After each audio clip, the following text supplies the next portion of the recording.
নামাজের সময় পতাকা টানিয়ে দেওয়া হলো। যদি পতাকা টানিয়ে দেওয়া হয় তাহলে মানুষ বুঝবে যে নামাজের সময় হয়ে গেলে সবাই নামাজ পড়ে দিবে। আরেকজন বলতেছে যে নামাজের সময় সিংহায় ফুঁক দেওয়া হবে। সিংহায় ফুঁক দিলে তখন মানুষ বুঝবে যে নামাজের সময় হয়ে গেছে, নামাজ পড়া হবে। আল্লাহ রাসূল সাল্লাল্লাহু আলাইহি ওয়াসাল্লাম এর পছন্দ করলেন না। তিনি বলতেছেন এটা ইহুদিদের কালচার, এটা গ্রহণ করা যাবে না। আরেকজন বলতেছে এটা নামাজের সময় ঘন্টা বাজানো হবে, যে বেল বাজানো হয় এই ঘন্টা বাজানো হবে। আল্লাহ রাসূল সাল্লাল্লাহু আলাইহি ওয়াসাল্লাম তিনি এটাও পছন্দ করলেন না। তিনি বলতেছেন যে না, ঘন্টা বাজালে যেন খ্রিস্টানদের সাথে মিলে যায়, এটা করা যাবে না।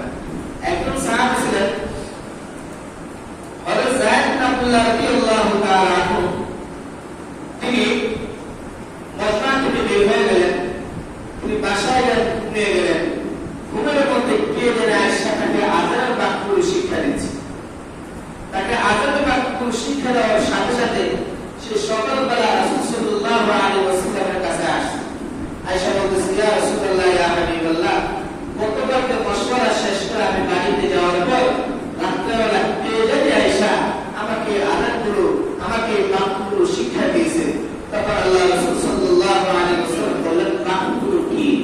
বলতেছে আল্লাহু আকবার, আল্লাহু আকবার, আল্লাহু আকবার, আল্লাহু আকবার, আশহাদু আন লা ইলাহা ইল্লাল্লাহ, আশহাদু আন লা ইলাহা ইল্লাল্লাহ, আশহাদু আন্না মুহাম্মাদার রাসূলুল্লাহ, আশহাদু আন্না মুহাম্মাদার রাসূলুল্লাহ, হাইয়া আলাস সালাহ, হাইয়া আলাস সালাহ, হাইয়া আলাল ফালাহ, হাইয়া আলাল ফালাহ, আল্লাহু আকবার, আল্লাহু আকবার, লা ইলাহা ইল্লাল্লাহ।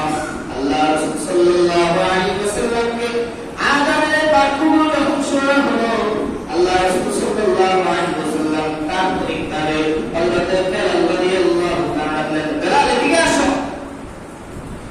সে যে শব্দগুলো আছে তুমি এগুলো মুখস্থ করে নাও। এগুলো শোনার পর তুমি মসজিদ নববীর মধ্যে আযান শুরু করে দাও।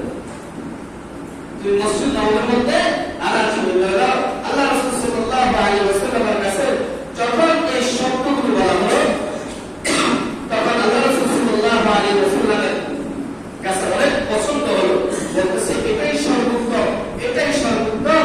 বেলাল রাদিয়াল্লাহু তাআলা শিখলেন এবং বেলাল রাদিয়াল্লাহু তাআলা সর্বপ্রথম মসজিদে নববীর মধ্যে আযান দিলেন। বেলাল রাদিয়াল্লাহু তাআলা সর্বপ্রথম মসজিদে নববীর মধ্যে আযান দিলেন।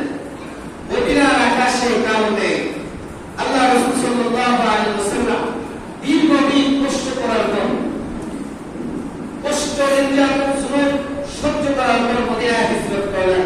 মদিনার পুরো পরিবেশটা যখন মোটামুটি নিয়ন্ত্রণে আসলেন, তখন তারা কাফের মুশরিক বেঈমানরা যখন জানতে পারলো পুরো মদিনায় তো মুহাম্মদের হাতে চলে আসছে, পুরো মদিনা তার নিয়ন্ত্রণে চলে আসছে, পুরো মদিনা এখন তার কবজায়, মদিনায় যে কুতুবগুলো হামলা করতে হবে, মদিনাকে তসতস করে দিতে হবে, তাদের এই ধর্ম পৃথিবীতে ঢেকে রাখার কোনো দরকার নাই, যে কোনো মূল্যে তাকে দুঃসাত করতে হবে। তখন তারা কি করলেন?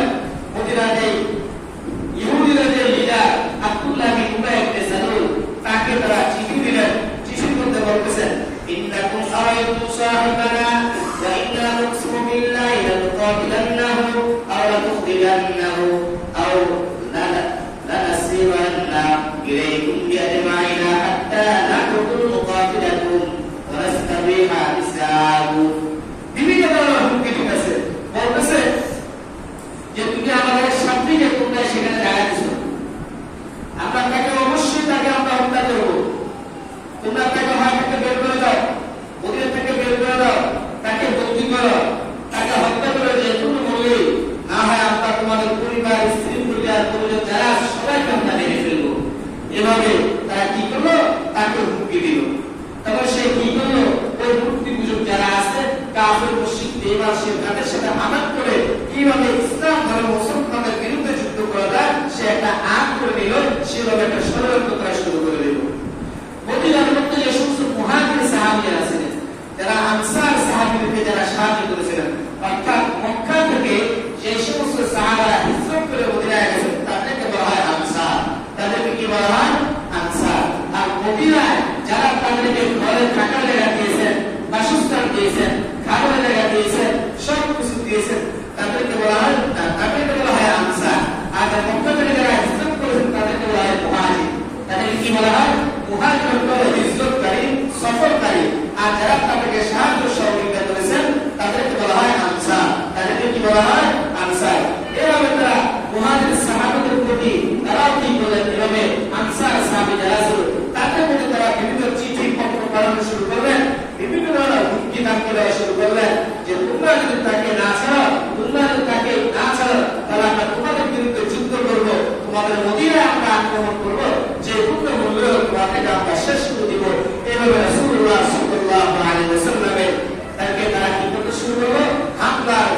পাক রব্বুল আলামিন তাৎক্ষণিকভাবে জিহাদের বিধান নাযিল করেন। আল্লাহ পাক রব্বুল আলামিন তাৎক্ষণিকভাবে কি করেন? জিহাদের বিধান নাযিল করেন। আল্লাহ পাক রব্বুল আলামিন আমাদের আমল করার তৌফিক দান করুন। আমিন। ওয়া আখিরু দাওয়ানা আলহামদুলিল্লাহি রাব্বিল আলামিন।